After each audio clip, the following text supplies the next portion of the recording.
In the eastern part of the USA, tall mountains rise, filled with legends and spooky stories. They are called the Appalachian Mountains. But despite their darkness, something beautiful has been born in their misty valley. A horse that carries the silence of the wilderness and the strength of the mountains in its heart. The Rocky Mountain Horse. My name is Rose and welcome to the JORVIK Chronicles series.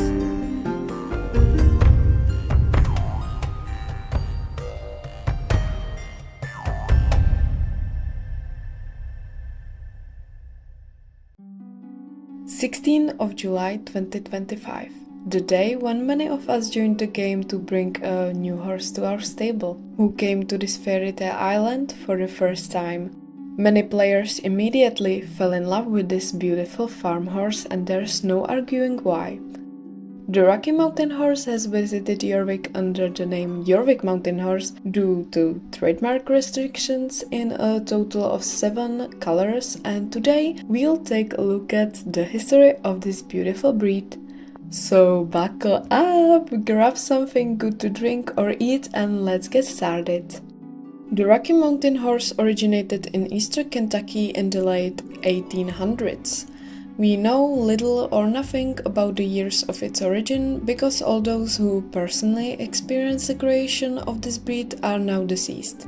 The local people of the Appalachian Mountains in eastern Kentucky had no reason to record the story of these horses because even though the 19th century was the century of steam and transportation was much more developed, horses were still used for agriculture and transportation on farms and in villages, but also in larger cities.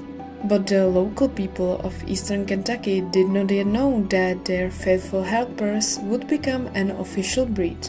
And so, despite the unrecorded history, we learn about these horses thanks to the subsequent generations of eastern Kentucky residents who were told the story of these horses. The Rocky Mountain Horse was a companion for almost everything. People used them to plow small fields, herd cattle, travel over steep, rough and long trails, and even ride to church on Sundays. In short, the horses gave them everything they needed at that time. And it's not like the horses had weekend breaks. They worked from morning to night every day. And even if they were exhausted in the evening, their bodies were built in such a way that they always gained strength and were alert again in the morning. This is because the residents who owned these horses often did not have money to properly care for their horses, and therefore the weaker horses often didn't survive. Kentucky also had and still has harsh winters, and therefore the horses had to survive the winter mostly without any shelter. Thanks to this, a breed of horse was created that is resistant to the weather. Of course, in the winter it was harder to find food, so some horses ate absolutely everything they could find, especially tree bark. According to oral history, the originator of Rocky Mountain horses was a chocolate-colored stallion with flaxen mane and tail, who was brought from eastern Kentucky to Sam Tuttle's farm around 1890. The people of eastern Kentucky named the breed after where it came from. This stud stallion is the one who is believed to have spread the breed throughout the United States and later the whole world. Sam Tuttle, who was the most prominent breeder of the Rocky Mountain horses in the first half of the 20th century, named him Tobe. He had a beautiful bond with him, and Tobe became his partner on many trail rides. Tobe was a very calm stallion and he often carried Sam's guests on trail rides at the National Bridge State Park, and everyone who knew him and rode him fell in love with his horse.